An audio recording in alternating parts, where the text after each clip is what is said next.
René Guénon, Le roi du monde, chapitre 1. Notion sur l'Agartha en Occident. L'ouvrage posthume de Saint-Yves d'Alvèdre, intitulé Mission de l'Inde, qui fut publié en 1910, contient la description d'un centre initiatique mystérieux, désigné sous le nom d'Agartha. Beaucoup de lecteurs de ce livre durent d'ailleurs supposer que ce n'était là qu'un récit purement imaginaire, une sorte de fiction ne reposant sur rien de réel.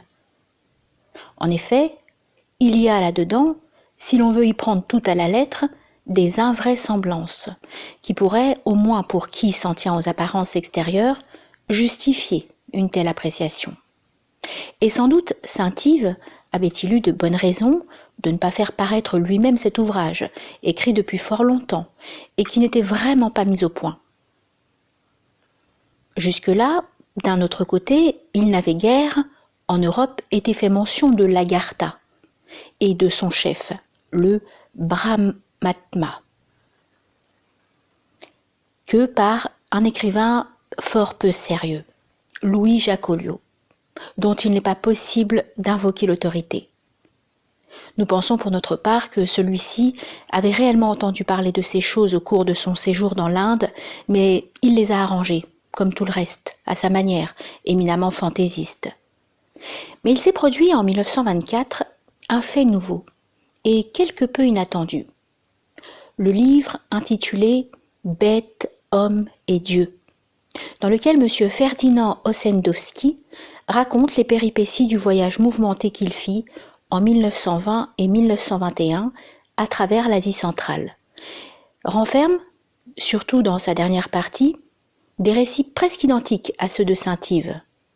Et le bruit qui a été fait autour de ce livre fournit, croyons-nous, une occasion favorable pour rompre enfin le silence sur cette question de l'Agartha. Naturellement, des esprits sceptiques ou malveillants n'ont pas manqué d'accuser M. Ossendowski d'avoir purement et simplement plagié Saint-Yves, et de relever, à l'appui de cette allégation, tous les passages concordants des deux ouvrages. Il y en a effectivement un bon nombre, qui présentent jusque dans les détails une similitude assez étonnante. Il y a d'abord ce qui pouvait paraître le plus invraisemblable chez Saint-Yves lui-même, nous voulons dire l'affirmation de l'existence d'un monde souterrain étendant ses ramifications partout, sous les continents et même sous les océans, et par lequel s'établissent d'invisibles communications entre toutes les régions de la Terre. M. Ossendowski, du reste, ne prend pas cette affirmation à son compte. Il déclare même qu'il ne sait qu'en penser, mais il l'attribue à divers personnages qu'il a rencontrés au cours de son voyage.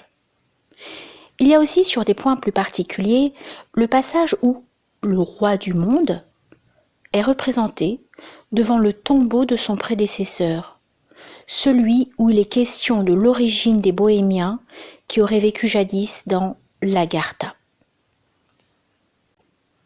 Petite note. Nous devons dire à ce propos que l'existence de peuples en tribulation, dont les Bohémiens sont un des exemples les plus frappants, est réellement quelque chose de fort mystérieux et qui demanderait à être examiné avec attention. Fin de la note.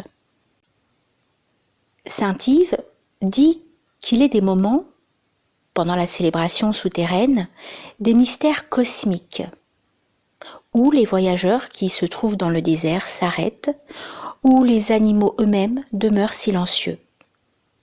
Petite note, le docteur Arturo Regini nous a fait remarquer que ceci pouvait avoir un certain rapport avec le Timor panicus des anciens. Ce rapprochement nous paraît en effet extrêmement vraisemblable. Fin de la note. M. Ossendowski assure qu'il a assisté lui-même à un de ces moments de recueillement général. Il y a surtout comme coïncidence étrange l'histoire d'une île, aujourd'hui disparue, où vivent des hommes et des animaux extraordinaires. Là, saint Yves cite le résumé du périple d'Iambule par Diodore de Sicile, tandis que M. Ossendowski parle du voyage d'un ancien bouddhiste du Népal, et cependant leurs descriptions sont fort peu différentes. Si vraiment il existe de cette histoire deux versions provenant de sources aussi éloignées l'une de l'autre, il pourrait être intéressant de les retrouver et de les comparer avec soin. Nous avons tenu à signaler tous ces rapprochements, mais nous tenons aussi à dire qu'ils ne nous convainquent nullement de la réalité du plagiat. Notre intention, d'ailleurs, n'est pas d'entrer ici dans une discussion qui, au fond, ne nous intéresse que médiocrement. Indépendamment des témoignages que M. Ossendowski nous a indiqués de lui-même, nous savons, par de toute autre source, que les récits du genre de ceux dont il s'agit sont choses courantes en Mongolie et dans toute l'Asie centrale. Et nous ajouterons tout de suite qu'il existe quelque chose de semblable dans les traditions de presque tous les peuples. D'un autre côté, si M. Ossendowski avait copié en partie la mission de l'Inde, nous ne voyons pas trop pourquoi il aurait omis certains passages à effet, ni pourquoi il aurait changé la forme de certains mots, écrivant par exemple Agarthi au lieu d'Agartha, ce qui s'explique au contraire très bien s'il a eu des sources mongoles, les informations que saint Yves avait obtenues de sources hindoues, car nous savons que celui-ci fut en relation avec 2 hindous au moins. Petite note.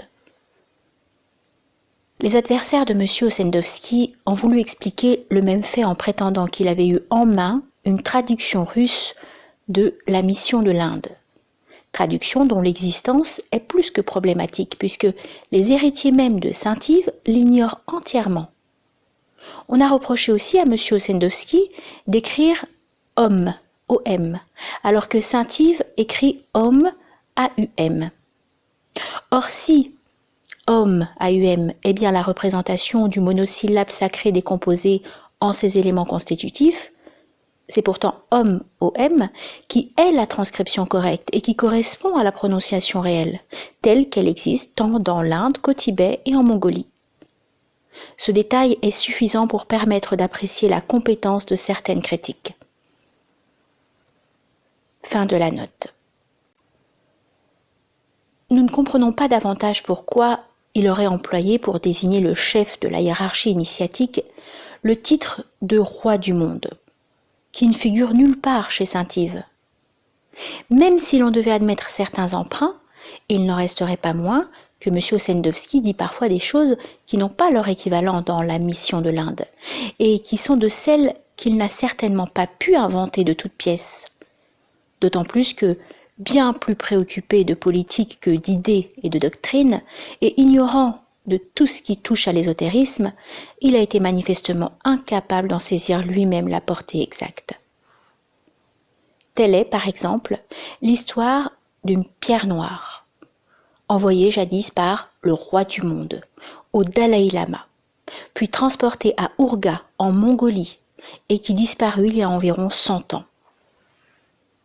Petite note. M. Ossendowski, qui ne sait pas qu'il s'agit d'un aérolithe, cherche à expliquer certains phénomènes, comme l'apparition de caractères à sa surface, en supposant que c'était une sorte d'ardoise. Fin de la note. Or, dans de nombreuses traditions, les pierres noires jouent un rôle important, depuis celle qui était le symbole de Cybèle jusqu'à celle qui est enchâssée dans la Kaaba de la Mecque. Petite note. Il y aurait aussi un rapprochement curieux à faire avec le lapsite exilis, pierre tombée du ciel, et sur laquelle des inscriptions apparaissaient également en certaines circonstances, qui est identifié au Graal dans la version de Wolfram d'Eschenbach. Ce qui rend la chose encore plus singulière, c'est que d'après cette même version, le Graal fut finalement transporté dans le royaume du prêtre Jean, que certains ont voulu précisément assimiler à la Mongolie, bien que d'ailleurs aucune localisation géographique ne puisse ici être acceptée littéralement. Voir l'ésotérisme de Dante. Fin de la note.